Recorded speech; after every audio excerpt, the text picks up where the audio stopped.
답은 이미 정해져 있으니 너는 대답만 해라고 하는 답정너. 아닌데. 답은 정치인데 너만 몰라. 이건데.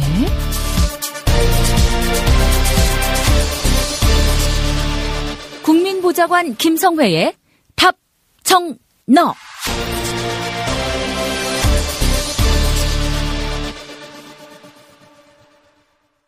더불어민주당 손예원 의원실 김성회 보좌관 만나겠습니다. 김 보좌관님. 네, 안녕하세요. 네, 역사적인 판결이 나왔습니다. 네, 그렇습니다. 세월호 참사에 대해서 국가 배상을 법원이 판결을 내렸죠. 지금까지 겪었던 수많은 고통에 대해서 이것이 아무런 도움이 되진 않겠지만 그래도 정식으로 재판을 통해서 국가의 책임을 지웠다는 점에서 저는 큰 의미가 있다고 생각을 하고요. 네. 이것이 이제 시작에 불과하다는 점, 아직도 밝혀야 할 감춰진 것들이 너무나도 많기 때문에 이제 세월호 가족들을 바라보는 이제 저희들 자신에게 좀 드리고 싶은 말씀은 이게 사실은 이제 문재인 정부의 탄생 이후에 이제 뭐 정부가 알아서 하겠지, 잘 하겠지, 박근혜처럼 방해하는 건 아니잖아라고 하면서 알게 모르게 좀 우리가 세월호 가족들과 멀어졌던 것이 아닌가라는 반성을 다시 한번 하게 되고요. 이 판결 자체는 결국은 국가, 우리 모두에게 책임이 있다는 것을 다시 한번 정확히 밝힌 것 아니겠습니까?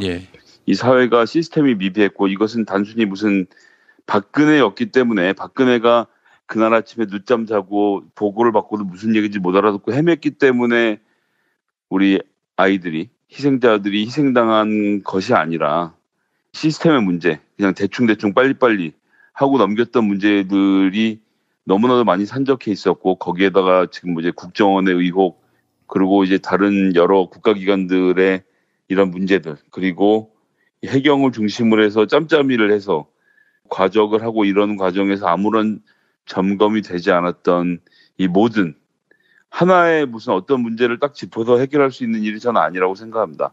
시스템 모두의 문제였고 우리 모두가 반성해야 했던 일이었고 그것이 이번에 법원의 판결을 통해서 드러난 것이 아닌가라고 생각을 해서요.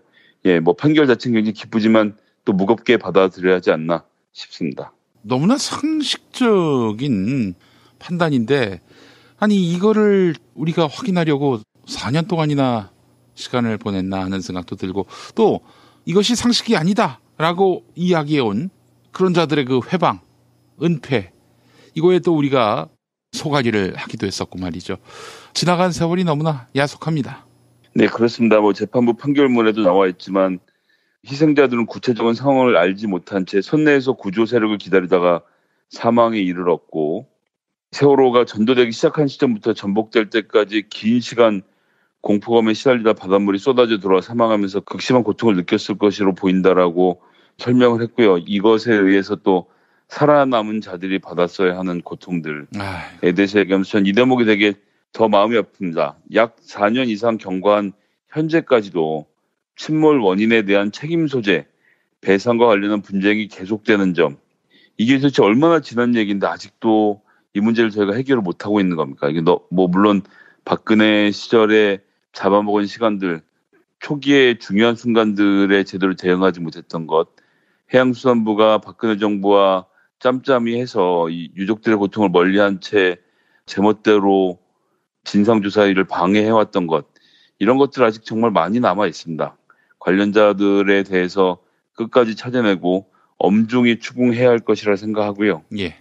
그리고 하여튼 이런 비극이 다시 생기지 않기 위해서라는 말을 할 필요도 없이 시스템을 바꾸는 것, 안전을 위해서 우리 모두가 조금씩 더 양보하고 손해볼 것을 각오하고 이것을 바꿔야 한다는 점에 모두 함께 해주셨으면 한다는 말씀과 세월호 가족들 잊지 말고 연대해 주셨으면 하는 부탁을 함께 드리겠습니다. 그래요. 김성회 보좌관님도 사실 세월호 참사 이후에 이 일에 매달리다시피 하지 않았습니까? 그렇습니다. 정청래 의원이 24일간 단식을 하면서 유족들의 고통과 함께 했고 그런 과정에서 또 저도 세월호 가족들과 함께 친해졌었고 그 뒤로도 저희가 이제 국회에서 할 수 있는 일들 최대한 도우려고 노력했었고요. 저는 또 어쨌거나 팟캐스트에 아는 사람들이 있다고 예를 들어서 김영민 PD님도 그런 분들 중에 한 분이시고 그래서 세월호 가족들이 뭔가를 좀 알리고 싶어 할 때 연결고리가 되었고 뭐 그런 점들을 조금씩 보탰습니다. 하지만 많이 그러셨어요. 많이.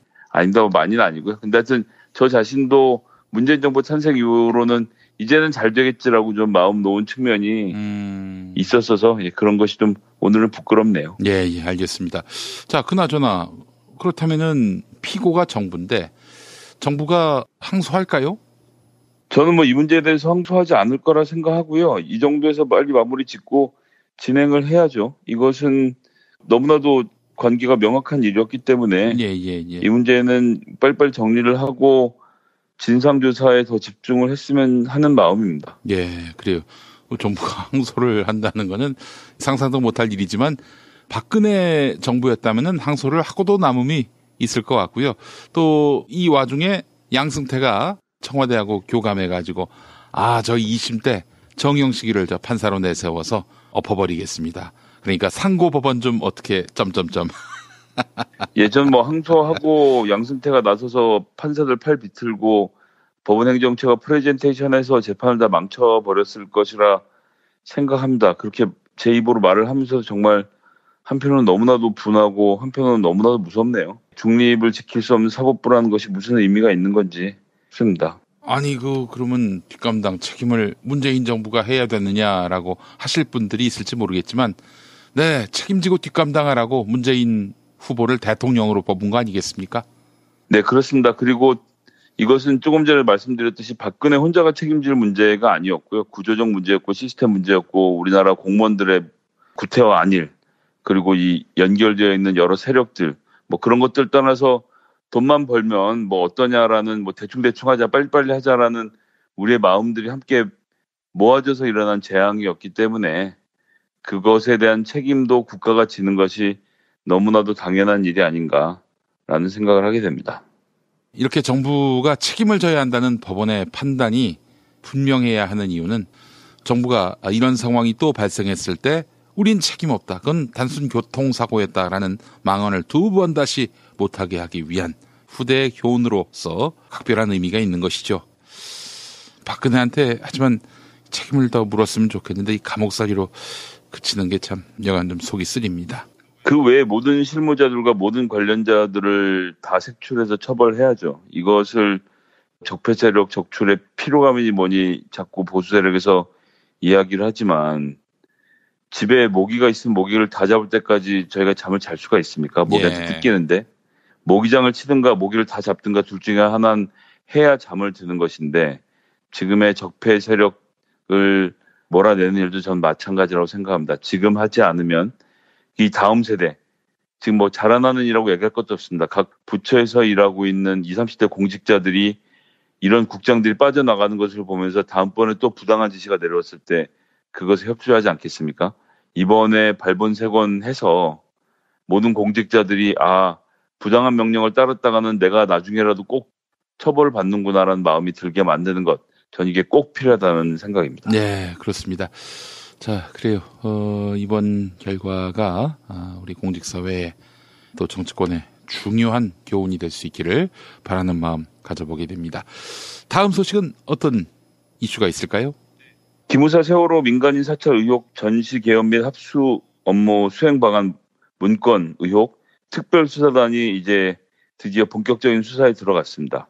지금 기무사만 조사하고 있는 것이 아니라 기무사 문건에 등장하는 부대들을 다 돌아다니면서 관련 문건을 수집하고 있는 겁니다. 그러니까 기갑여단에서 탱크 20대 뭐 이렇게 했으면 정말로 그 부대에서는 어떠한 작업을 해놨었는지 이런 명령이 내려왔을 때 뭐 실탄을 얼마를 싣고 어떻게 이동한다 이런 식의 이제 구체적인 계획들이 전 나와 있었을 것으로 보거든요. 예. 그리고 이것은 저희가 공감하고 있는 바대로 국민들을 지키자 이런 것이 아니라 친위 구데타의 의혹이 지금 많이 있는 것 아닙니까? 육사를 중심으로 해서 그런 부분들을 밝혀내기 위해서는 광범위한 조사가 필요한데 그런 점에 있어서 저는 굉장히 빠른 행보라서 잘 하고 있다는 생각을 하고요.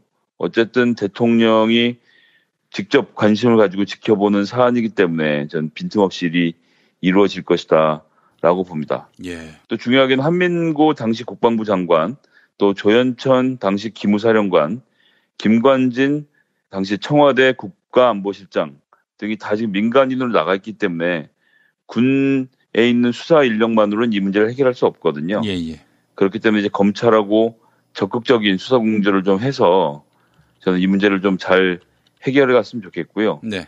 이것도 끝까지 어떤 자가 이러한 문건을 작성하라고 지시했는지에 대해서 반드시 밝혀내야 한다고 봅니다. 그래서 그 위에 황교안 대통령 직무대행이 있었던 것인지 아니면 당시에는 직무 정치 상태였던 박근혜 대통령과도 교감을 했던 것인지 이런 것은 반드시 밝혀내야 하는 일입니다. 계엄령은 합동참모본부의 관할이지 기무사가 할 일이 아니거든요. 이런 기본적인 법 체계조차도 무시하고 기무사가 이런 작업을 했다는 것은 21세기에서도 군인들이 전면에 나서서 민간인 학살하는 대참극이 대한민국에서 벌어질 수도 있다는 상황이라는 점에서 전 정말 말 그대로 모골이 송연한 거죠. 예. 뒷목이 서늘해져 오는데요. 이 문제에 대해서는 끝까지 책임지고 밝혀야 합니다. 기계화 사단이 서울로 밀고 들어왔을 때 그 피해 지금 생각해보면 정말 끔찍하거든요. 이러한 계획을 세워서 박근혜를 보필하려고 했던 세력이 누군지도 전 반드시 밝혀내는 작업이 필요하다는 말씀 다시 한번 드리겠습니다. 예, 알겠습니다. 황교안까지는 수사를 해야 하고요. 정권 최고위층에 대해서 수사하지 않고 뭐 조현천 씨처럼 내가 다 했다라고 말하는 사람의 말만 믿고 그 사람까지만 수사하는 그런 일은 없어야겠죠. 또 조현천한테 수사할 때 야, 그럼 네가 다 덮어쓰는 거야. 네가 다 한 게 맞아? 라고 이렇게 또 집요하게 집념을 갖고 수사를 해야 옳지 않겠나 하는 생각이 듭니다. 네, 그렇습니다. 네, 알겠습니다. 자, 다음 소식은요. 김종대 의원의 1인 보좌진 실험이 계속 지금 이야기가 나오고 있는데요. 저도 뭐 타당의 의원의 이야기고 사실은 뭐 잘 해보겠다라는 의사의 표현이라서 웬만하면 또 보좌관 직접 연결되는 일이라서 입을 다물고 있으려고 했는데 그 이후로도 인터뷰를 더 하면서 발언을 하고 있는 관계로 보좌관 입장에서 반박을 좀 해야 될 내용들이 생겨서 말씀 좀 드리고 싶은데요. 아, 그래요. 예.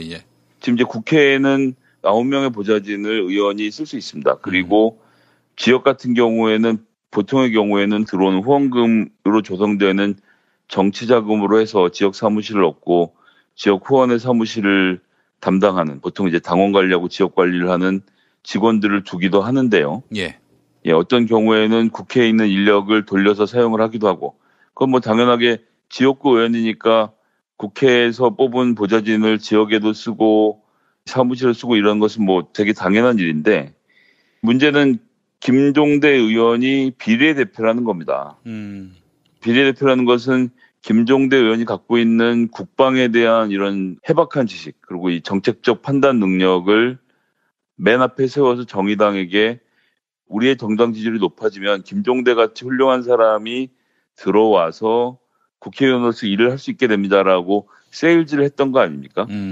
김종대 의원의 국방위원회에서의 업무 능력을 발휘할 것이라는 기대를 갖고 사람들이 투표를 한 것이고 거기에 맞춰서 활동을 하고 있는 건데 지금 이제 김종대 의원 하는 얘기는 보좌진의 근무처를 민생지역으로 바꿨다라는 거예요. 말이 민생지역이지 본인이 다음번에 출마할 충청도 청주 지역에 사람들 다 내려보낸 것이거든요. 그러면 비례대표 원래 뽑았을 때 취지에 이것이 맞는가? 라는 문제를 따져 묻지 않을 수가 없습니다.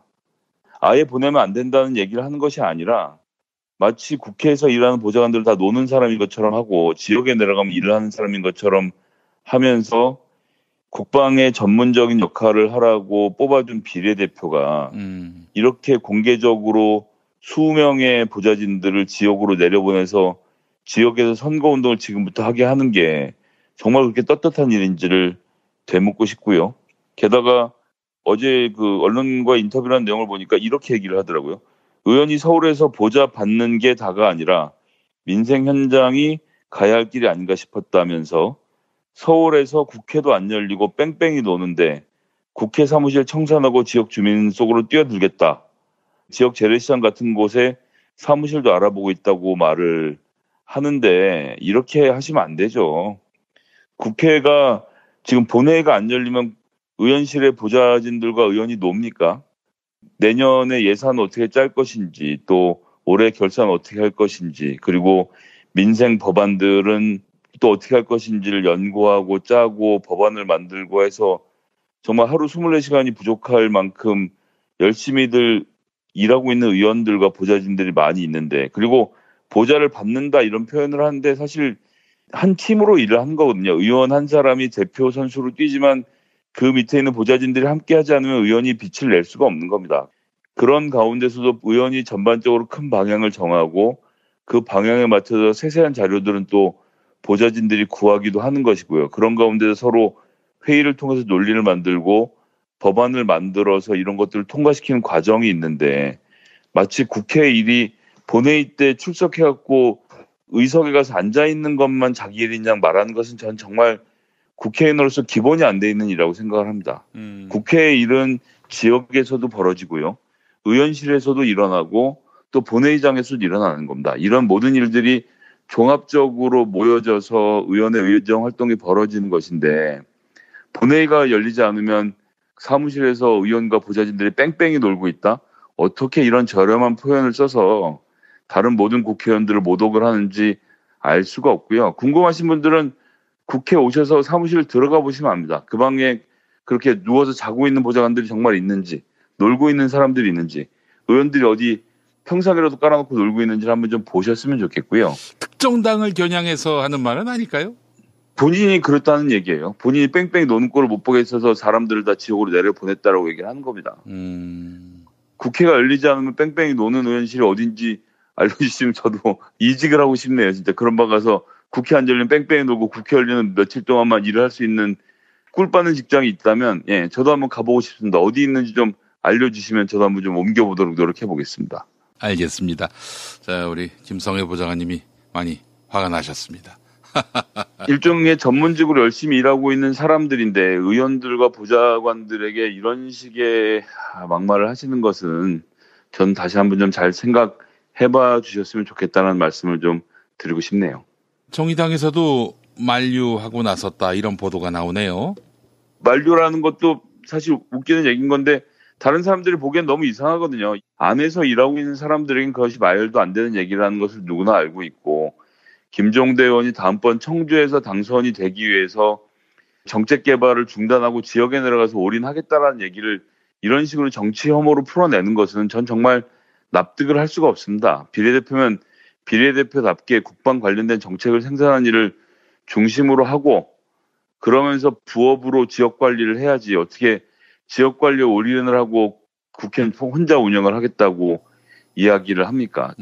뭐 휴가 가고 어쩌고저쩌고 하면 저 혼자 사무실에 남아있을 때가 있는데요.